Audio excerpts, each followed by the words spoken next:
बघा मित्रांनो, पोलीस भरती सिंधुदुर्ग पोलीस भरती 2024ला आलेला खूप छान प्रश्न आहे बघा हा. आणि अशा प्रकारचे प्रश्न येण्याची शक्यता खूप असते. बघा प्रश्न आहे 2.85 घनमीटर तेल असलेल्या टाकीमधून 300 ml क्षमतेच्या किती बाटल्या भरता येतील. तर बघा आधी समजून घ्या हे घनमीटर काय असते. बघा घनमीटर म्हणजे 1 घनमीटर म्हणजे होते 1000 लिटर. ठीक आहे. आणि 1000 लिटर तर आणि आता काय उरलं 1000 लिटर. आता 1 लिटर म्हणजे होते गुणिला 1000 ml. तर हे किती 1 2 3 1 2 3 6 शून्य झाले.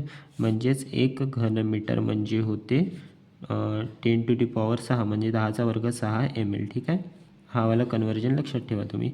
1 घनमीटर म्हणजे 10⁻⁶ ml. ठीक आहे. तर आता प्रश्न बघा 2.8 घनमीटर म्हणत आहे म्हणजे 2.85 घनमीटर. आता 1 घनमीटरला आपण काय कन्वर्ट केलं 10⁻⁶ ml म्हणजे 10⁻⁶ ml इतके बरोबर 300 mlच्या बाटल्या म्हणत आहे. तर 300 समजा 300 mlच्या आपण x बाटला घेतल्या म्हणजे 300च्या x बाटला चा व्हॉल्यूम या व्हॉल्यूमला मॅच झाला पाहिजे. ठीक आहे. तर बघा आता याला सॉल्व करा. बघा 10⁻⁶ आहे. इथले 2 शून्य काढून इथं टाकून द्या. इथे किती येणार 285 होणार आणि इथे होणार 10⁻⁴ बरोबर 300 आणि गुणाकारमध्ये x आहे. आता हे बघा 1 0 2 0 कटला आणि हा 4 मधले 2 शून्य गेले तर इथं काय होणार 2 म्हणजे 10⁻2 उरणार इथं.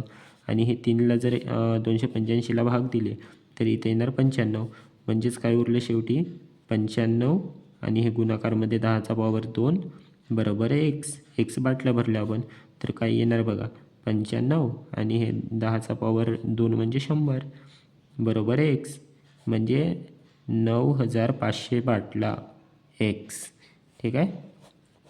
बघा 2.85 घनमीटर तेल असलेल्या टाकीमधून आपण 300 mlच्या 9500 बाटला भरू शकतो. ठीक आहे मित्रांनो, समजलं असेल तर सबस्क्राईब करून घ्या चॅनलला आणि धन्यवाद. बघितल्यामुळे बघा ऑप्शन क्रमांक 4 येणार.